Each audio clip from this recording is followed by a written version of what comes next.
Rev up your engines!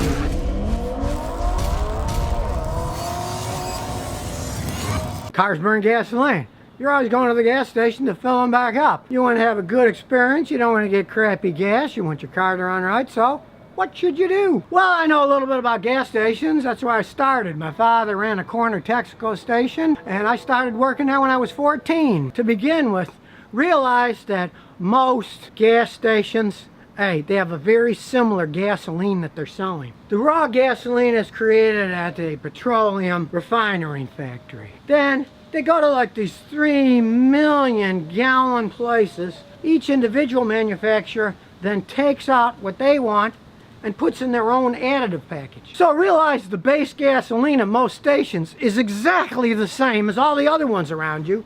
The only difference is the additive package that they stick in. And unfortunately for the consumer, none of them ever tell you exactly what these additive packages are. My father, hey, he ran a gas station, but he was more of an intellectual. He liked playing contract bridge. But I asked him once, I said, hey, you know what's in this gasoline you're selling? He says, hey, I have no idea what's in it. I'm just a middleman.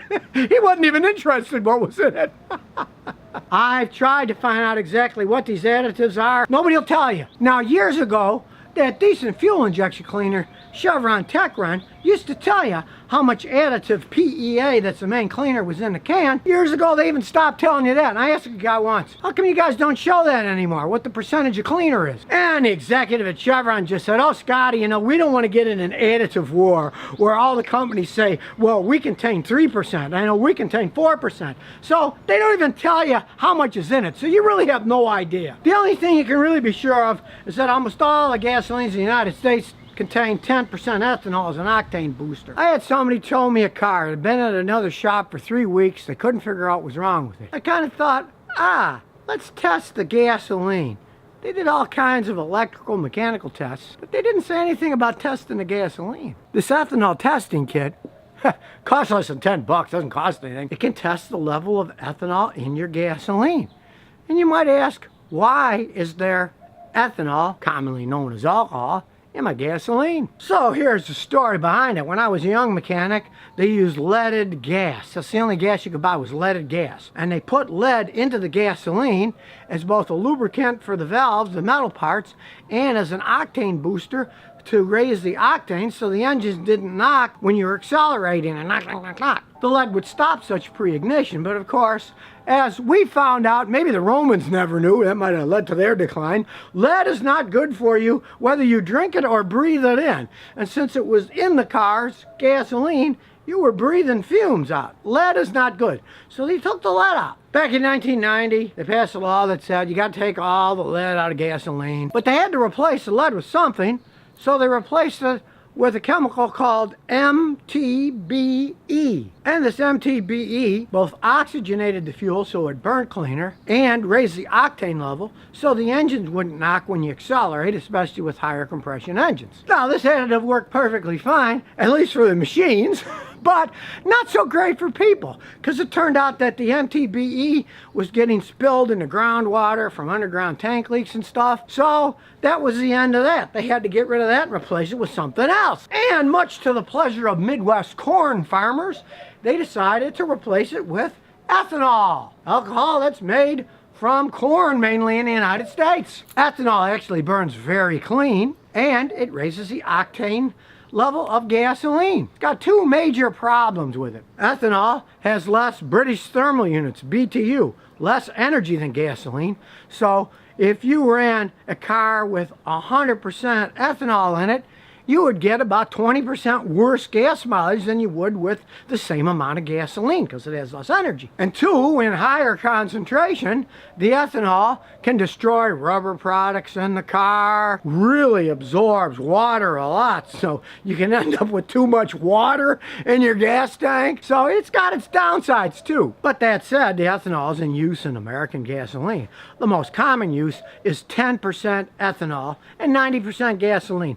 Look at the pumps. A lot of times it'll say may contain 10% ethanol. Well, if it says may, that means that almost always that's what's in it. Now, such gasoline has additives in it so that little bit of ethanol doesn't damage anything. Now, let's say if you've got one of those flex fuel cars that'll run on all kinds of different fuels, and those you can use E85, which is 85% ethanol and 15% gasoline. But flex fuel cars that can use that have special fuel pumps, fuel lines, fuel injectors, sensors. They got all kinds of stuff so that they can run on any variety of ethanol gasoline mix. They'll work perfectly fine, but only in those flex fuel cars. If you have a normal car that isn't flex fuel, do not put the E85 in it, because if you have too much ethanol in your fuel in a normal car, it's not going to run right, it's going to absorb a lot of water. But really, how the heck are you going to know what's in your gas tank? Well, this little test kit comes in really handy. I had a car towed over here a few weeks ago. I did this test and found out that the vehicle had almost 30% ethanol in a car that could only run 10% max. I ended up draining the gas tank, changing the fuel filter, and then the car ran perfectly fine. And this was after somebody else had worked on the car for weeks and weeks, couldn't figure out what's wrong. Just get a sample of the gasoline. Take the cap off, and I'm gonna use this little pump I got in AutoZone for less than 10 bucks. It just goes right in, and then just pump a sample out. As you can see here, you fill it up to water here, to this line. Here's some tap water, not gasoline, tap water. We fill it to the little line there. There, now it's right at the line. There it is, right on the water fill line. Now we fill it up to the gasoline fill line, which is the top line here. Then what do? Put the top on tight, shake it up. That mixes it all up, and it's going to tell us how much ethanol is in that gasoline. Now, as you can see, it's settling down. The line's coming down. We wait until it stops settling. You need patience. As you can see, it's starting to settle. I'd say, give it a good 10-15 minutes. Okay, as you can see, it's settled out now, and it's between 15 and 20. I'd say it looks like about 17% ethanol is in it. So that's way too much ethanol. It's supposed to be a maximum of 10%.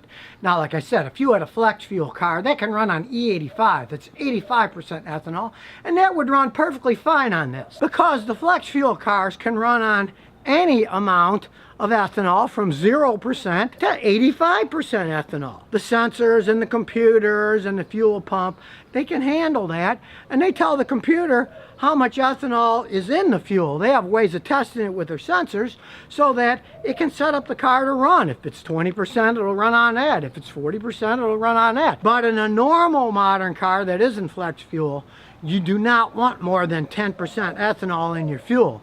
And in this case, it was about 17%, which is bad. Now, I mean, they do have that thing that's listed top tier stations. That's kind of a game that they're playing. They've always been fighting back and forth where the car makers say, you can make gasoline really well, so our cars will run great. And then the gasoline manufacturers say, hey, you can make cars that can run on any kind of gasoline that we make. They're always battling back and forth. So they came up with this top tier idea that, oh, here's ones that have better additives and la la la, but they never tell you how much additives are in and what type are in at all. So here again, you get stonewalled on, you know, who has the, in quote, best gas. Take places that are off-brand. Generally, they buy theirs what's called the spot market of gasoline. So a place like Kroger, that day, whoever's got the best price, that's who they're going to buy it from. So from day to day, month to month, week to week, you might be getting different gas at the same pump. It's all the same base gasoline in these 3 million gallon setups. Each person, each company puts their own additive package in. So it's not like you're going to get garbage, at least here in the United States. One of your main reasons to pick a gas station to go to is honesty. CBS did a report here in Texas and found out that there were certain stations that were doing what's called pump jumping. This is where the stations keep a little bit of money on the pump before you start pumping. So you're paying for gas that you're not getting pumped into your tank. One Texaco station in Austin got caught doing this 17 times. There have been stations that have been shown to have people putting those credit card readers in the machines out at the island. So when they put your card in and out, they're reading your card and stealing your credit card information. If you found that your corner station has been reported for having these credit card thefts or pump jumping or any other type of scam, stay away from that station. When I was a young mechanic, they were mechanical machines. And when the price of gas changed, we had to take the machine apart, we had to get out our Allen wrenches, and we had to reset the price per gallon manually on each pump. But today, of course, it's all done electronically. And there have been cases, depending on the hour, they would change the price that they were selling gasoline at. Check the prices, maybe get your phone out, take pictures during the day at a station near you, and see if the prices change. Just like that Uber stuff where they have, oh, well, now the rates are higher because it's raining outside.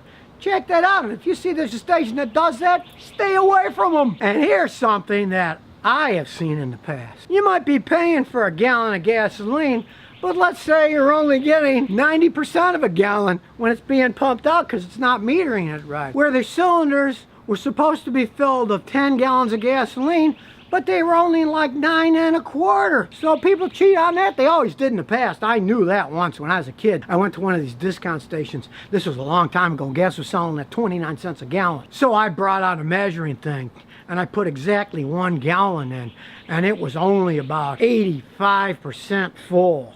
They were really cheating. That's probably why it was the cheapest place in town. It was 29 cents a gallon, but they were cheating you on it. So if you ever find a station that was flagged for cheating like that, stay away from it. And if you're curious yourself, hey, get yourself a gallon gradation. Maybe for your lawnmower, you use it later. Put exactly 1.000 gallons in it and see if it's full or not. And if it isn't, you can contact your own state. There's very few times they're tested, even in the states to test. Be lucky if they show up once a year to test the stuff. So now you know a little bit more about gas stations and which gas station you should avoid at all costs. So if you never want to miss another one of my new car repair videos, remember to ring that bell.